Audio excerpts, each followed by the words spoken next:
बिस्मिल्लाहिर्रहमानिर्रहीम। अस्सलाम वालेकुम। हेल्थ केयर में खुश आमदीद। दोस्तों, आज इस सफ़ूफ़ का नुस्खा लेकर आपकी खिदमत में हाजिर हूँ। ये सफ़ूफ़ मैदे की तमाम बीमारियों के लिए तर्याक की हैसियत रखता है। ये नुस्खा हर घर में होना चाहिए। अगर मैदा तंदुरुस्त है तो इंसान भी तंदुरुस्त है।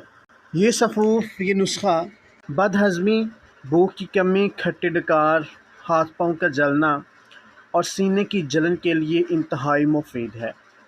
इसके अलावा पेट का फूल जाना, दिल की बेतरतीबी हरकत, दायमी कब्ज़, गैस, उल्टी का आना, चक्कर आना, जी मतलाना, इसके अलावा मैदे की ख़राबी की वजह से अगर जरियान और एहतलाम है तो उसमें भी ये इंतहाई मुफीद तरीन नुस्खा है। नुस्खा इंतहाई आसान है, बनाने में कोई मुश्किल नहीं है। तो चलते हैं नुस्खे के इज्ज़ा की जानब, लेकिन उससे पहले मेरे आने वाले तमाम दोस्तों से गुजारिश है कि चैनल को सब्सक्राइब कर दें, बेल आइकॉन को दबा दें ताकि मेरी आने वाली हर लेटेस्ट वीडियो बआसानी आप तक पहुंच सके। और अगर आपको वीडियो पसंद आए तो वीडियो को लाइक कर दें, शेयर कर दें और कमेंट बॉक्स में अपने ख्यालात का इजहार ज़रूर कीजिएगा। सौंफ 50 ग्राम, फलफल स्याह, फलफल सफ़ेद, दरिया खुश्क, ज़ीरा सफ़ेद, अनारदाना, सौंठ, अजवाइन देसी, चहार नमक, नशादर, रेवन खताई, रेवन चीनी, कलवंजी, तरफला। आपने ये तमाम चीज़ें लेनी है जी 25-25 ग्राम। इसके साथ 7 अजवाइन, 7 पुदीना और 7 लीमू। हर एक आपने लेना है जी 5-5 ग्राम। आपने 7 अजवाइन, 7 पुदीना और 7 लीमू के अलावा तमाम चीज़ों को ग्राइंड कर लेना है, पीस लेना है।